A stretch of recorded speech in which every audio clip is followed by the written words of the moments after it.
Good evening, good evening, good evening. सभी बच्चे जल्दी जल्दी ऑनलाइन आ जाएंगे। गुड इवनिंग, गुड इवनिंग बच्चों, गुड इवनिंग। सभी बच्चे जल्दी जल्दी ऑनलाइन आ जाएंगे। Good evening, good evening, good evening बच्चों, गुड इवनिंग, गुड इवनिंग। सभी बच्चे जल्दी जल्दी ऑनलाइन आ जाएंगे। सभी का वेट किया जा रहा है। गुड इवनिंग,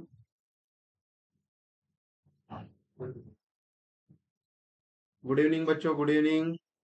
आज हम देखने वाले हैं टॉपिक जल। ठीक है, क्लास सेवन्थ के एनसीईआरटी ज्योग्राफी। पिछले क्लास में हमने देखा था वायु। ये टॉपिक देखा था हमने पिछली क्लास में। ठीक है, सभी जल्दी जल्दी ऑनलाइन आ जाएंगे। जो नए बच्चे हैं वो भी क्लास को अटेंड करें। जल्दी जल्दी ऑनलाइन आ जाइए बच्चों। हमारी एनसीईआरटी बैच स्टार्ट हो चुकी है।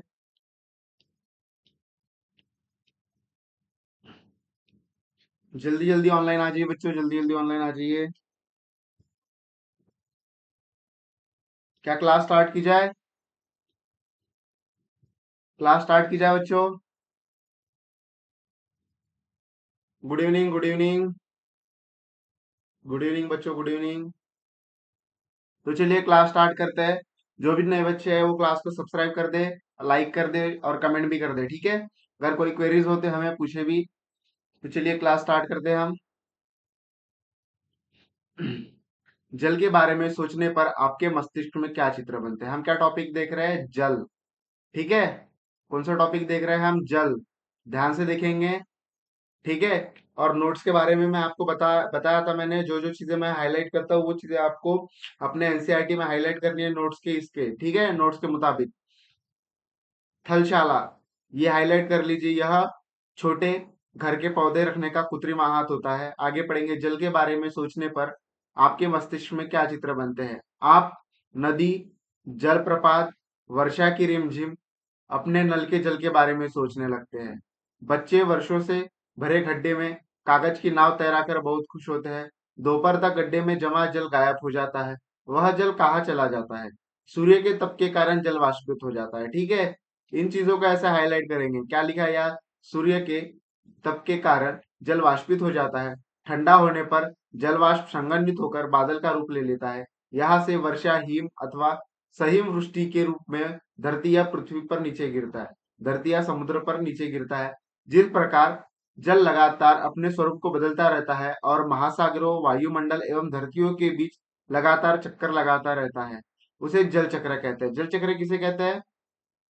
जिस प्रक्रम जल लगातार अपने स्वरूप को बदलता रहता है और महासागरों, वायुमंडल एवं धरतियों के बीच चक्कर लगाता रहता है, उसे जल चक्र कहते हैं। ठीक है, इस पोर्शन को हाईलाइट कर लेंगे आप सभी। जो मैंने बताया है इंपॉर्टेंट है ये। अब आगे बढ़ेंगे। पृथ्वी, हमारी पृथ्वी थलशाला के समान है। जो जल शताब्दियों पूर्व उपस्थित था, जो जल शताब्दियों पहले उपस्थित था वही आज भी मौजूद है। ठीक है, जो जल शताब्दियों पूर्व उपस्थित था, ठीक है, पृथ्वी पर, वो आज भी मौजूद है। जिस जल का प्रयोग आज हम हरियाणा के खेत सिंचाई के लिए कर रहे हैं, हो सकता है कि वह सैकड़ों वर्ष पहले अमेजोन की नदी में बहता हो। ठीक है, क्योंकि ये क्या होता है? जलवाष्प हवा के द्वारा लाया जाता है। ठीक है, अब आगे पढ़ेंगे हम। अलवन जल के मुख्य स्रोत नदी, ताल, सोते एवं हिमनद है। ठीक है, अलवन जल के मुख्य स्रोत कौन से है? नदी, ताल, सोते एवं हिमनद है। महासागर एवं समुद्रों का जल लवणीय होता है। इसमें अधिकांश नमक सोडियम क्लोराइड या खाने में उपयोग किया जाने वाला नमक होता है। ठीक है, यह जल कौन सा होता है? अधिकतम महासागरों का जल कौन सा होता है? ये लवणीय होता है। इसमें क्या होता है? सोडियम क्लोराइड होता है। ठीक है, इसको हाईलाइट कर लीजिए। इस पोर्शन को हाईलाइट कर लेंगे। अब ये देखिए किस तरीके से ये पर्वतीय वर्षा होती है। दिख रहा है आपको? ये जल चक्र पर्वतीय वर्षा का उदाहरण दिखा रहा है। ये देखिए, यहां से क्या हो रहा है? यहां से वाष्पीकरण हो रहा है। ये जल ऊपर जा रहा है। ठीक है, दिख रहा है? ये जल ऊपर जा रहा है। यहां से संघनन हुआ बादल का, फिर क्या हुई? बादल की वर्षा हुई। ठीक है, फिर ये वापस जा रहा है, फिर वाष्पीकरण होगा, फिर संघनन होगा, फिर वर्षा होगा। ठीक है, इस तरीके से था। अब ये थलशाला क्या है? इस थलशाला को देखेंगे। एक बड़े जार में एक चौथाई भाग में मिट्टी मिट्टी भरकर उसे अच्छी तरह दबा दे। इसके ऊपर ह्यूमस की एक पतली परत लगाए। पहले सबसे बड़े पौधे लगाए, तदुपरांत उसके चारों ओर छोटे पौधे व्यवस्थित करें। ठीक है, ये इतना इंपॉर्टेंट नहीं है बच्चों एग्जाम की दृष्टि से। ठीक है, तो इसको पढ़ना उतना इंपॉर्टेंट नहीं है। एक मिनट, जो एग्जाम के पॉइंट ऑफ व्यू से इंपॉर्टेंट है वही पढ़ेंगे। ठीक है, अब आगे देखेंगे हम। इसमें आपको देखिए सभी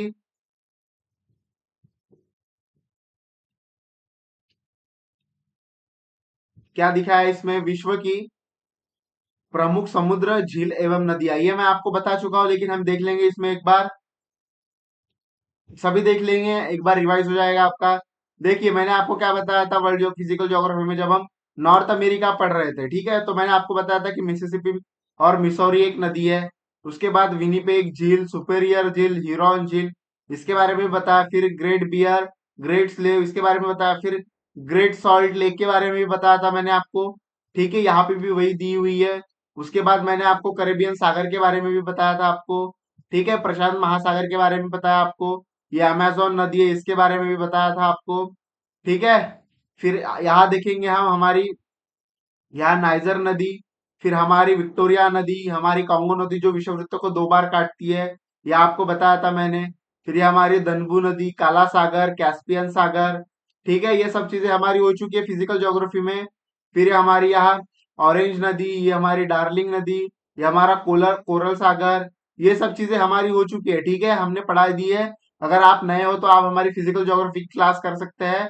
हमने यूपीएससी के वर्ल्ड ज्योग्राफी में वर्ल्ड फिजिकल ज्योग्राफी स्टार्ट की है, उसमें हमने इन पांचों महाद्वीप के बारे में अभी तक बता दिया है, सॉरी 6 महाद्वीप के बारे में। ठीक है, तो आप वो क्लासेस कर सकते हैं। अब देखेंगे अब जल का वितरण कैसे होता है। ठीक है, पहले देखेंगे लवणता। 1000 ग्राम जल में मौजूद नमक की मात्रा होती है। महासागर की औसत लवणता कितनी होती है? 35 भाग प्रति 1000 ग्राम। ठीक है, अब ये देखेंगे जल का वितरण। हम सभी जानते हैं कि पृथ्वी की सतह का 3/4 भाग जल से ढका हुआ है। कितना भाग? पृथ्वी की सतह का 3/4 भाग जल से ढका हुआ है। यदि धरती पर थल की उपेक्षा जल अधिक है, तो अनेक देशों में जल की कमी का सामना क्यों करना पड़ता है? ठीक है, ये क्यों करना पड़ता है इसके बारे में जानेंगे। देखिए, महासागर कितना है हमारा? 97.3%। बर्फ छत्र कितना है? 02.0। फिर भूमिगत जल कितना है हमारा? 0.68%। फिर झीलों का अलवन कितना है? 0.009। ठीक है, फिर स्थलीय समुद्र एवं नमकीय झीलें कितने हैं? 0.009। फिर वायुमंडलीय नदियां कितनी है हमारी? 0.0019। ये इतना इंपॉर्टेंट नहीं है। ठीक है, ये थोड़ा बहुत देख लेना आप, ये भी, ये इतना करना कुछ नहीं है। ठीक है, आगे देखेंगे यहाँ जीवन के लिए जल अत्यधिक आवश्यक है। ठीक है, क्या है? जीवन के लिए जल अत्यधिक आवश्यक है। प्यासे होने पर केवल जल ही हमारी प्यास बुझा सकती है। ऐसे में आपको ऐसा क्यों नहीं लगता कि लापरवाही से जल का उपयोग करने पर हम बहुमूल्य संसाधन को बर्बाद कर देते हैं? ठीक है, ये न्यूज कटिंग है। ठीक है, इसका कुछ इंपॉर्टेंट नहीं है। यहाँ देखेंगे अब महासागरीय परिसंचरण। ठीक है, समुद्र तट पर नंगे पैर चलने से कुछ जादुई सी अनुभूति होती है। पुलिन पर नम बालू, ठंडी पवन, समुद्री पक्षी, वायु में लवणीय गंध एवं लहरों का संगीत, सब कुछ सम्मोहित करने वाला प्रतीत होता है। ताल एवं झील के शांत जल के विपरीत महासागरीय जल हमेशा गतिमान होता है। ठीक है, क्या कहा गया है? जो ताल एवं झील में शांत जल होता है, उसके विपरीत जल कौन सा होता है हमारा? महासागरीय जल क्या होता है? गतिमान होता है। और ताल एवं झील में शांत जल होता है। ठीक है, यह कभी भी शांत नहीं रहता महासागरीय जल। महासागरीय महासागरों की गतियों को इस प्रकार वर्गीकृत कर सकते हैं, जैसे तरंग, ज्वार भाटा एवं धाराएं। ठीक है, महासागरीय जल क्यों गतिमान होता है? ये तरंगों की वजह से होता है, ज्वार भाटा की वजह से होता है, और धाराओं की वजह से होता है। ठीक है, जो धाराएं, जो लहरें उठती है समुद्र में इस तरीके से, उसकी वजह से। ये हमारा प्रशांत महासागर है, आप चित्र देख सकते हैं। अब आगे बढ़ेंगे हम, आगे देखेंगे तरंगे। तरंगों के बारे में जानेंगे। देखिए आप, तरंगे समुद्र तट पर खेलते समय जब गेंद जल में गिरती है, तो क्या यह दृश्य बहुत ही मनोरंजक होता है कि कैसे तरंगों के साथ गेंद तट पर वापस लौट आती है। जब महासागरीय सतह पर जल लगातार उठता है और गिरता है, इन्हें तरंग कहते हैं। ठीक है, क्या तरंग किसे कहते हैं? देखिए ध्यान से, तरंग कहते हैं जब महासागरीय सतह पर जल लगातार उठता है और गिरता है, ये महासागरीय तरंग है। ठीक है, ये जल उठ रहा है, ये गिर रहा है, ये उठ रहा है, ये गिर रहा है, ये उठ रहा है, ये गिर रहा है, तो इनको क्या कहते हैं? इनको कहते हैं तरंग। ठीक है, इनको तरंग कहते हैं। ये पढ़ लेंगे हम। जब समुद्री सतह पर पवन बहती है तब तरंगी उत्पन्न होती है। जितनी तेज पवन बहती है उतनी तरंग भी उतनी बड़ी होती है। तो जो तरंग बहती है उसमें सबसे इंपॉर्टेंट रोल किसका होता है? हमारे पवन का। ठीक है, पवन का एकदम इंपॉर्टेंट रोल होता है इसमें, याद रखिएगा। अब आगे पढ़ेंगे हम। तूफान में तेज वायु चलने पर विशाल तरंगे उत्पन्न होती है। ठीक है, तूफान में क्या होता है? अगर तेज वायु चलती है तो विशाल तरंगे उत्पन्न होती है। इसके कारण अत्यधिक विनाश हो जाता है। भूकंप, ज्वालामुखी उद्गार या जल के नीचे भूस्खलन के कारण महासागरीय जल अत्यधिक विस्थापित होता है। इसके परिणाम स्वरूप 15 मीटर तक की ऊंचाई वाली विशाल ज्वारीय तरंगे उठ सकती है, जिसे सुनामी कहते हैं। सुनामी किसे कहते हैं? देखेंगे क्या होता है। तूफान में तेज वायु चलती है, उससे क्या होता है? विशाल तरंग उठती है। अगर ये तरंग चल रही है लेकिन तूफान आया तो इससे विशाल तरंग, इस तरीके की तरंग उठेगी। ठीक है, इसके कारण अत्यधिक विनाश हो जाता है। भूकंप, ज्वालामुखी उद्गार या जल के नीचे भूस्खलन के कारण क्या कहा गया? देखिए, अगर ये दो प्लेटें हैं, ये दो प्लेट है, ठीक है, इसके नीचे अगर क्या होगा? भूकंप आएगा, ज्वालामुखी उद्गार होगा या जल के नीचे अगर भूस्खलन होगा तो महासागर में क्या होगा? अत्यधिक जल विस्थापित होगा, एक जगह से दूसरी जगह जल फैलेगा। इसके परिणाम स्वरूप अगर 15 मीटर की ऊंचाई तक वाली विशाल तरंगे उठती है, अगर ये 15 मीटर तक की ऐसी इस तरीके की, देखेंगे ध्यान से, अगर इस तरीके की 15 मीटर तक की तरंगे ऊंची उठती है तो उसे क्या कहते हैं? सुनामी कहते हैं। ठीक है, जो ज्वारीय तरंगे उठ सकती है उसे सुनामी कहते हैं। अब तक का विशाल सबसे अब तक का विशाल अब तक का सबसे विशाल सुनामी 150 मीटर मापा गया था। ये तरंगे 700 किलोमीटर प्रति घंटे अधिक गति से चलती है। 2004 की सुनामी में भारत के तटीय क्षेत्रों में अत्यधिक विनाश हुआ था। सुनामी के बाद अंडमान और निकोबार द्वीप समूह में इंदिरा पॉइंट डूब गया था। ठीक है, जो हमारा इंदिरा पॉइंट है, ठीक है, वो अंडमान निकोबार के पास जो द्वीप समूह हमारा अंडमान निकोबार, वहां पर एक पॉइंट है हमारा इंदिरा पॉइंट, वो डूब गया था। ठीक है, अब आगे पढ़ेंगे हम। सुनामी मीन्स पृथ्वी का तांडव। 26 दिसंबर 2004 को हिंद महासागर में सुनामी तरंगे अथवा पोताश्रय के कारण अत्यधिक विनाश हुआ। ये भूकंपों का परिणाम था जिसका अधिकेंद्र सुमात्रा की पश्चिम सीमा पर था। इस भूकंप की तीव्रता रिक्टर 9 पॉइंट पर मापी गई थी। भारतीय प्लेट बर्मा नीचे धंस गई थी। ये पढ़ लेना, इतना इंपॉर्टेंट नहीं। ठीक है, एग्जाम की दृष्टि से हम सिर्फ एग्जाम की दृष्टि से इंपॉर्टेंट चीजें पढ़ेंगे।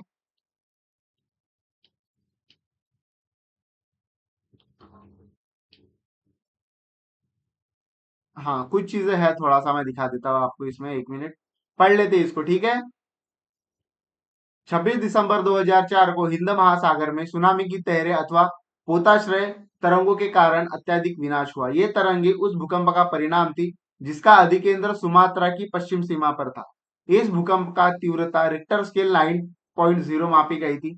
भारतीय प्लेट बर्मा प्लेट नीचे धंस गई थी। ठीक है, जो मैं आपको बताता हूँ प्लेट टेक्टोनिक थ्योरी, इसमें क्या होता है? भारतीय प्लेट और बर्मा प्लेट भारतीय प्लेट बर्मा प्लेट के नीचे धंस गई थी। ठीक है, जो भारी प्लेट है वो नीचे धंस जाती है और जो हल्की प्लेट है ऊपर आ जाती है। वही कहा था, तो भारतीय प्लेट भारी थी तो नीचे धंस गई। ठीक है, और बर्मा प्लेट ऊपर उड़ गई। समुद्र तल के अकस्मात गति उत्पन्न हुई, इस कारण भूकंप आया। महासागरीय तल लगभग 10 से 20 मीटर तक विस्थापित हो गया, नीचे की दिशा में झुक गया।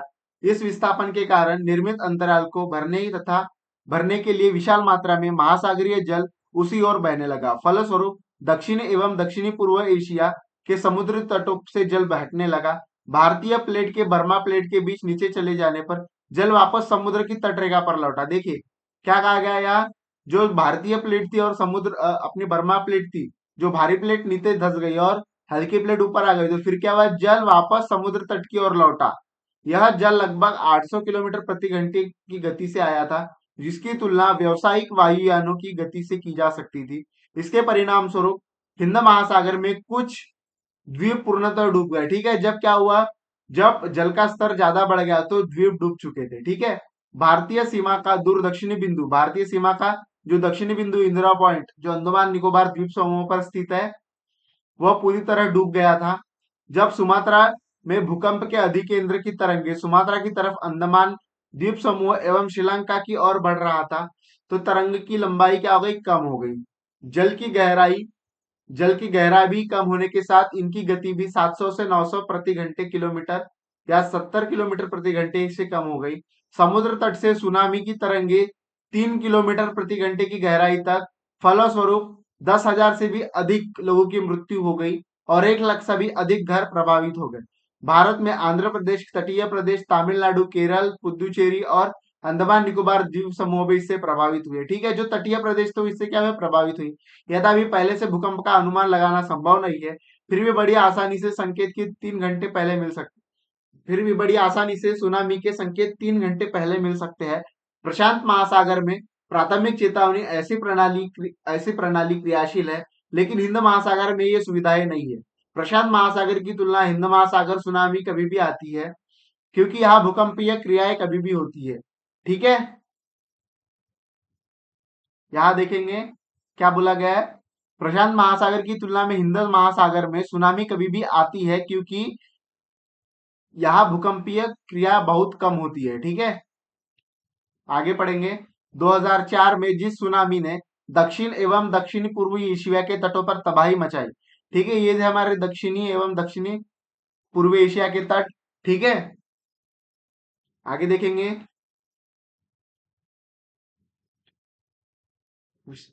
कई वर्षों से सर्वाधिक विनाशकारी सुनामी थी। हिंद महासागर में निरीक्षण, आरंभिक चेतावनी की प्रणालियों एवं हिंद महासागर के तटीय निवासियों में जागरूकता की कमी के कारण जीवन एवं संपत्ति में अत्यधिक क्षति हुई।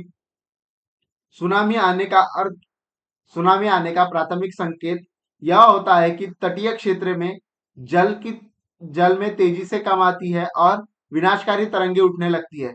जब तट पर ऐसा हुआ था, तो लोग ऊंचे स्थानों पर न जाकर उस अचंभे को देखने के लिए तट पर एकत्र होने लगे। इससे सुनामी सुनामी की विशाल तरंगे आई, तो बड़ी संख्या में उत्सुक दर्शकों की मौत हो चुकी थी। ठीक है, इतना थोड़ा बहुत था, कुछ इंपॉर्टेंट उतना था नहीं इसमें। अब ज्वार भाटा के बारे में जानेंगे, इंपॉर्टेंट है, इसमें हाईलाइट करना आप सभी को। ज्वार भाटा दिन में 2 बार नियम में सागरीय जल उठना और गिरना सागरीय जल जो सॉरी ज्वार भाटा कहलाता है। ठीक है, हम हमारे फिजिकल ज्योग्राफी में पढ़ेंगे इसको डिटेल में।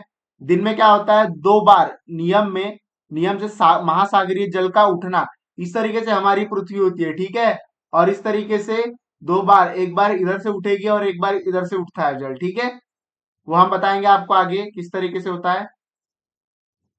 महासागरीय जल का उठना एवं ज्वार भाटा कहलाता है जब सर्वाधिक ऊंचाई तक उठकर जल तट के बड़े हिस्से को डुबो देता है, तब उसे ज्वार कहते हैं। ठीक है, क्या कहा है, जब सर्वाधिक ऊंचाई तक उठकर जल, अगर ये जल बह रहा है, ये द्वीप है। ठीक है, अगर ये उठ रहा है, अगर ये इस तरह जा रहा है, अगर इसको डुबा दे रहा है, तो ये क्या होगा, ज्वार होगा। ठीक है,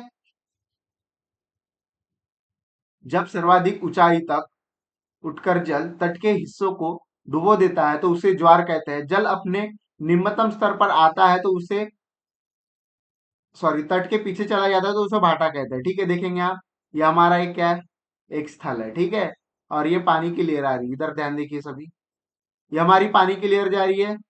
ठीक है, और इधर से अब लहरें चल रही है। ठीक है, अगर इस तरीके की ये तटों को डुबा देता है, तो क्या है हमारा ये ज्वार। ठीक है, अगर ये फिर वापस चले जाते तो क्या होता है, हमारा भाटा। ठीक है, बस इतना ही डिफरेंस है। अब आगे पढ़ेंगे, ध्यान दीजिए सभी, सभी ध्यान देंगे। यहाँ पे डिटेल में बताया गया है ज्वार भाटा। देखिए, जब सूर्य एवं चंद्रमा के शक्तिशाली गुरुत्वाकर्षण बल के कारण पृथ्वी की सतह पर ज्वार भाटे आते हैं, जब पृथ्वी का जल चंद्रमा के निकट होता है, तो उसे चंद्रमा के गुरुत्वाकर्षण बल से जल अभिकृषित होता है, जिसके कारण उच्च ज्वार आते हैं। ठीक है, जब क्या होता है, जब पृथ्वी का जल चंद्रमा के निकट होता है, तो उससे क्या होता है, हमारा जल उठता है। ठीक है, तो उसे क्या कहते हैं, उच्च ज्वार आते हैं। यहाँ लिखा हुआ है, हाईलाइट कर लेंगे सभी, इन पोर्शन को हाईलाइट कर लेंगे पूरा ही। ठीक है, दिख रहा है आप सभी को, ये डायग्राम देखिए, हमारी पृथ्वी है, ये हमारा चंद्रमा है। जब सूर्य इस स्थिति में है और ये चंद्रमा के सीधे में हमारी पृथ्वी है, और ये अगर इस स्टेट में रही, जिस स्टेट में हमारा चंद्रमा है, उस साइड में हमारे क्या आएंगे, ज्वार भाट आएंगे। ठीक है, देख सकते हैं आप, ये दोनों साइड ये लघु ज्वार होते हैं। ठीक है, इस अगर इस तरीके से हमारी पृथ्वी है, देखिए आप सभी, अगर इस तरीके से हमारी पृथ्वी है, यहाँ सूर्य है, और पृथ्वी के तिरछे इसमें हमारी अगर चंद्रमा, पृथ्वी और इस तरीके से हमारा चंद्रमा है, तो ये लघु ज्वार भाटा कहलाता है। और उच्च ज्वार, बृहद ज्वार भाटा कब आएगा? जब हमारे चंद्रमा एक तो बीच में आएगा, या फिर पृथ्वी के एक सीधे लाइन में हो गए तीनों, ठीक है। उस सिचुएशन में क्या आता है? हमारा बृहद ज्वार आता है, ठीक है। देख लीजिए आप इसे सभी, एक बार अच्छे से देख लीजिए इस डायग्राम को, देख लीजिए सभी अच्छे से इस डायग्राम को।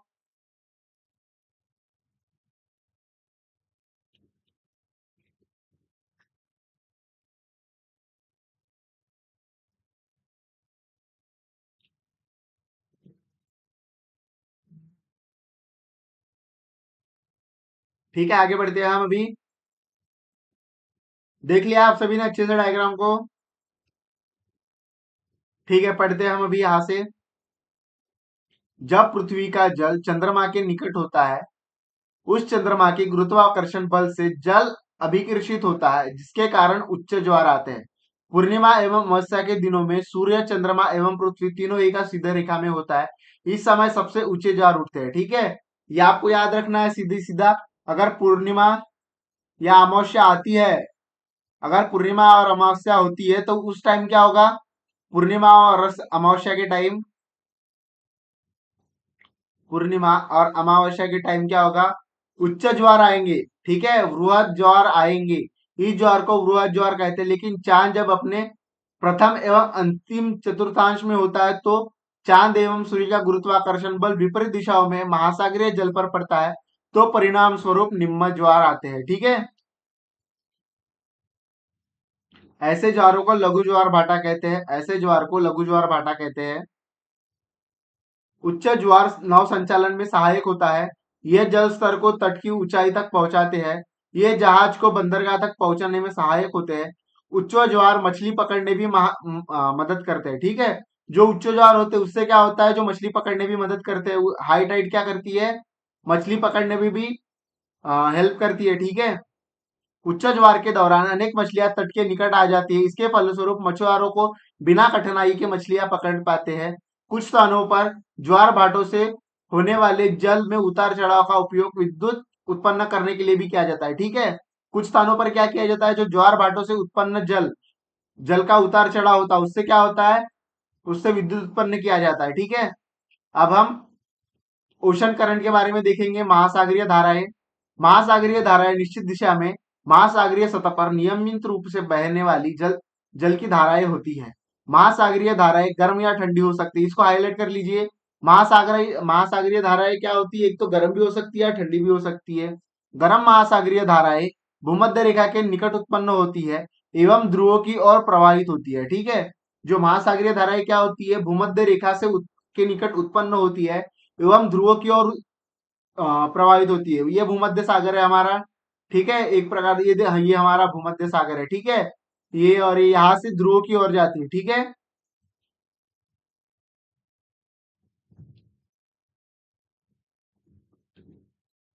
ये देखिए, ये इंपॉर्टेंट है, ठीक है बच्चों। ये पूरा पोर्शन इंपॉर्टेंट, हाईलाइट कर लीजिए।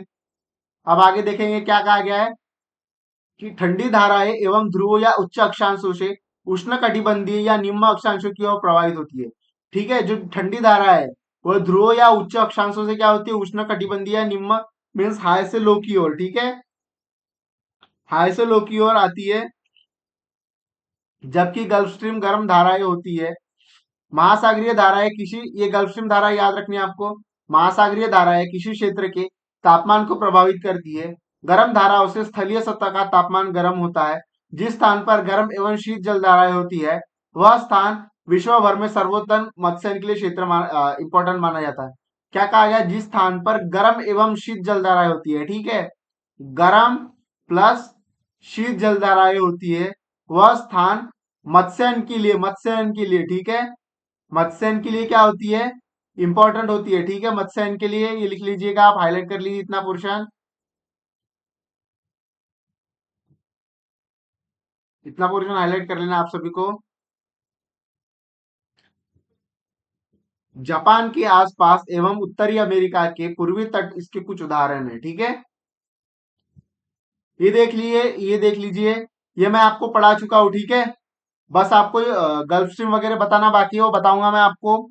लेकिन मैं आपको पवन की दिशा और जलधाराएं बता चुका हूँ। ठीक है, ये देखेंगे आप सभी।